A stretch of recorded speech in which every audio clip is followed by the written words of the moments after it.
All right, so we got the 2015 Ford F150 EcoBoost Turbo. We're going to change the rear brakes. They're pretty thin, pretty easy job. 13 millimeter. We're going to bust these caliper bolts loose, and then just throw some new pads on it and compress the caliper, and we should be good to go. So give me a minute to take this apart, and I'll show you how the rest of the job goes.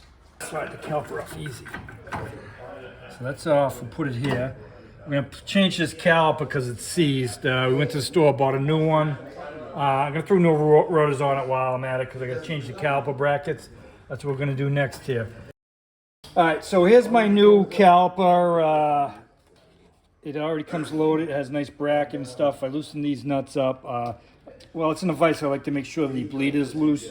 Here's the old caliper. I just got to look to see where these clips go. Oh, yeah? We're going to put them in. So I'll blast this guy off quick.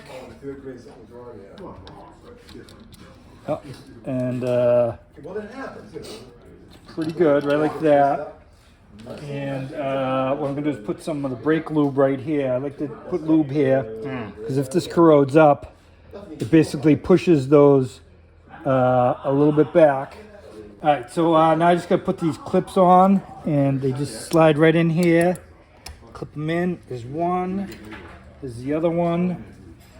Put it right like this. Yeah. Slide it on nice, right there. Oh, boom. Then I'm gonna grab a new pad right here, brand new. I like to put grease right on the ends here where it slides, so they don't get corroded. If you got grease on there, what would you use to clean the brakes? Well, it's a fair question. I could do a couple things. Piece of sandpaper does pretty good at wiping it off, or you could use brake cleaner. Either one of those is going to give you a nice surface. I'm going to grab the next one. What I like to do is get this caliper bracket ready to go on the car while it's being held nicely in the vise. And then I'm going to go throw it on the car, throw the new caliper on. Even though this is a brand new caliper, these Ford trucks rust up really bad right here. So I'm going to be a little generous with my brake caliper slide grease, and I think you know, the end result is this customer is going to be very satisfied with this job.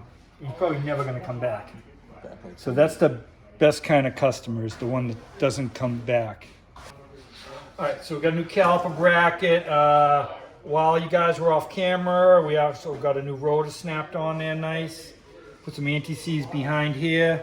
And slide the caliper bracket on. I'm gonna hold the pads together. Grab my hardware, line this guy up real quick.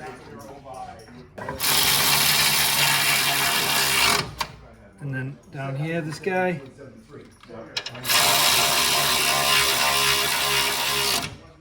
It's coming right up. This looks really good.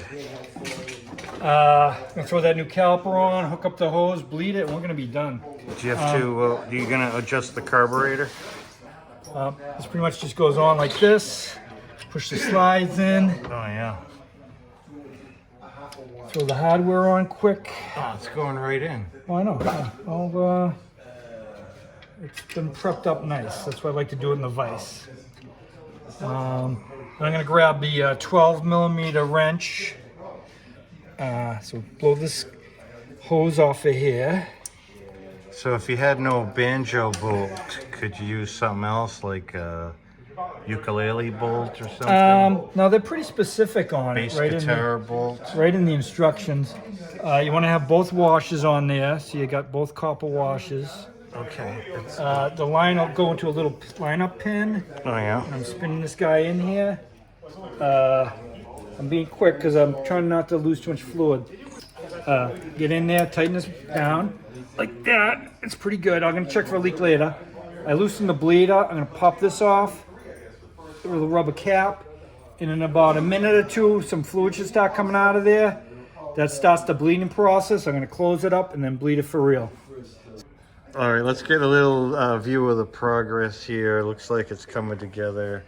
Got the caliper on there, the bracket's back on, got a nice rotor. banjo. Mine's connected up good, and I got the bleeder bolt on the ready. We got filling the master cylinder up. Oh, We're gonna have the driver get in the car. Yeah. They're gonna press the pedal down while they open this, and the brake fluid's gonna come out.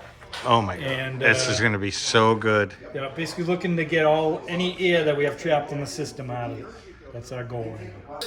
Okay, so press it down. You can see the fluid come out. Looks pretty good. And close it up. Let it up now.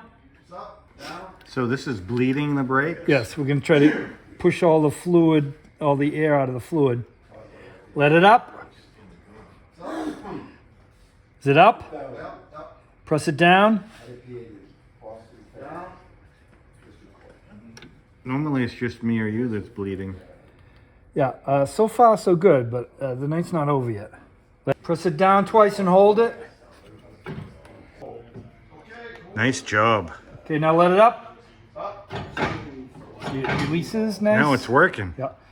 Last thing I got to do now is spray this with some of the chlorinated brake cleaner. And I'm going to have them hold it down with some pressure. Pretty dry right there, doesn't it? Right here's where it would leak. With a bleeder. Both dry as a bone. This job is done. Boom. It's not every day you get to drive home after we work on your car. So it's a good day here at the Busted Stud Garage. He'll be back. Probably.